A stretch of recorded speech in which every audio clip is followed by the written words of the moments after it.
Shalom Abraham, nous poursuivons avec la 10e Mishnah du deuxième périple. La Mishnah nous dit Ve'elu ne'emanim la'id begodlan mashirau bekotnam.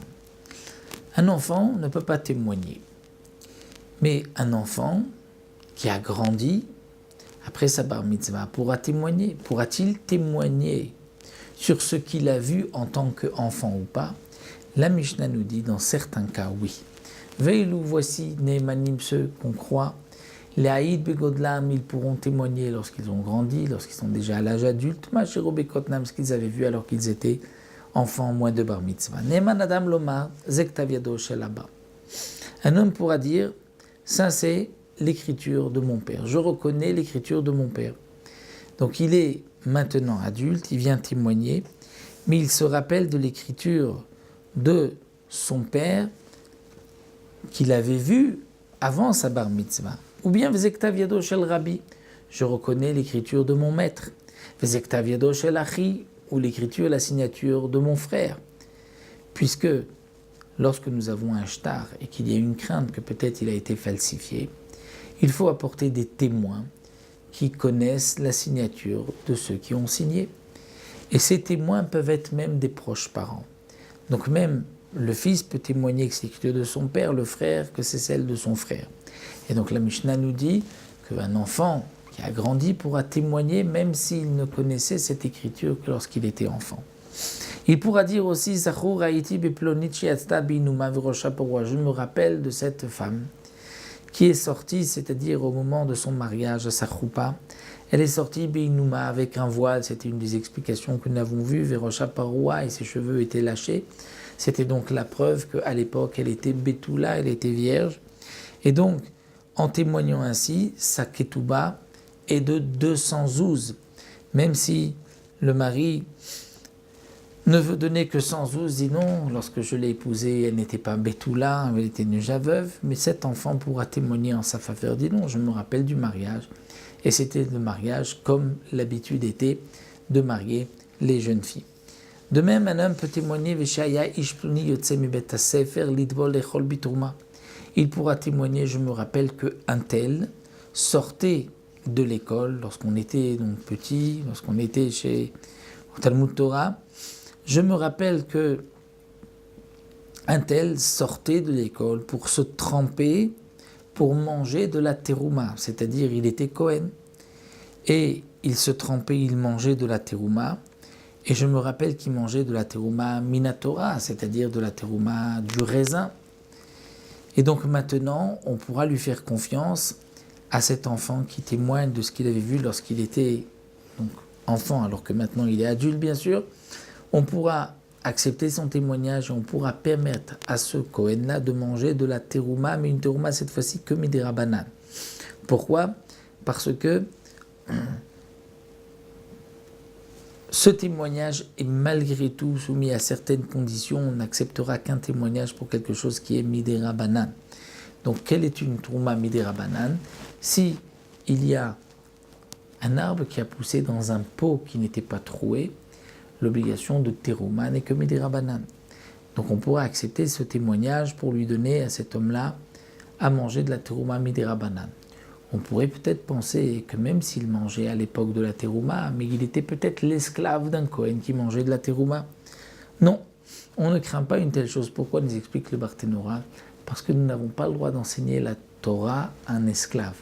Donc si cet enfant qui a grandi maintenant se rappelle, dit lorsque on était au Bet Sefer, au Talmud Torah, cet homme-là sortait, se trempait, mangeait de la terouma, c'est que donc il était avec nous. Donc il étudiait la Torah, donc c'est certainement pas un esclave, donc il peut témoigner qu'il mange de la terouma. De même, il pourra dire, je me rappelle qu'il recevait aussi, il allait dans les granges, on lui partageait, on lui donnait de la terouma. Là aussi, on ne donnait pas de terouma à un esclave, donc c'est certainement un Kohen. Il peut aussi témoigner, c'est-à-dire que cet endroit est Bet Aperas. Que signifie Bet Aperas? Dans un endroit où il y avait une tombe, et le terrain où un homme était enterré a été labouré.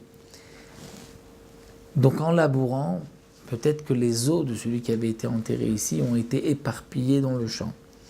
Alors, le din est que celui qui va labourer un champ où se trouvait une tombe, tout le champ, c'est-à-dire sur 100 amot, à peu près sur 50 mètres, on considère qu'il y a peut-être des ossements du mort, et donc on ne pourra pas marcher sur ce terrain. Un Kohen ne pourra pas marcher parce que peut-être qu'il y a des ossements et il va se rendre impur, ou celui qui va marcher dans ce terrain sera donc impur. Donc le Bet Apras n'est qu'une interdiction Midei Rabbanan, et donc puisque ce n'est une interdiction que Midei Rabbanan, il pourra venir dire Amakom Azeh Bet Apras, c'est-à-dire cet endroit n'est que Bet Apras, comme explique les Tosfot, c'est-à-dire il n'est pas plus que Bet Apras. C'est-à-dire que ce champ-là est Bet Apras, donc il peut y avoir deux manières de dire, c'est-à-dire, comme le Mefarshim m'explique, ou bien il veut dire l'endroit où nous avons un doute, peut-être que c'est un vrai cimetière, il dit non, c'est pas un cimetière, c'est juste Bet Apras, ce n'est qu'une interdiction Midei Rabbanan, ou plus encore, c'est qu'on ne savait pas exactement où était le Bet Apras, et lui dit c'est de là à là. Donc on le croira et tout autour, ça restera pur. Donc là, l'adulte, le garçon, a témoigné sur quelque chose qu'il se rappelle qu'il avait vu lorsqu'il était enfant. De même, il pourra dire Ve'at kan haynu ba'im beShabbat. Je me rappelle lorsqu'on se promenait, on allait jusque là Shabbat, mais pas au-delà. Et puisque les troumim, l'interdiction de dépasser le troum n'est que Midei Rabbanan, on le croira. Aval en adam ne'eman lomar derech haya leploni b'makom hazeh, ma'amad u'misped haya leploni b'makom hazeh. Mais on ne pourra pas croire quelqu'un qui vient nous dire je me rappelle lorsque j'étais enfant qu'un tel avait un chemin. C'est-à-dire il avait un chemin ici qui lui appartenait. Et donc aujourd'hui, on veut lui rendre, restituer ce chemin. Non, puisque peut-être que, là c'est dîner mamonote, à qui appartient le chemin? Peut-être que le chemin n'appartient pas à cet homme-là, donc on ne lui donnera pas. Ou de même, s'il vient et dit Mahamadou Misped, il avait un endroit où c'est là-bas que sa famille prononçait les oraisons funèbres.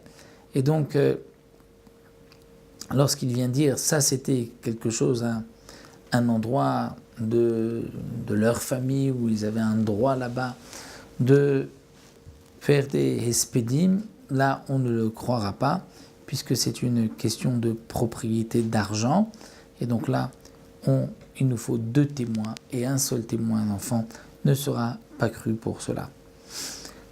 Voilà, nous avons terminé Hashem, le 2e Pérec. On se retrouvera pour un nouveau Pérec, de nouveaux sujets Bezrat Hashem dans le 3e Pérec.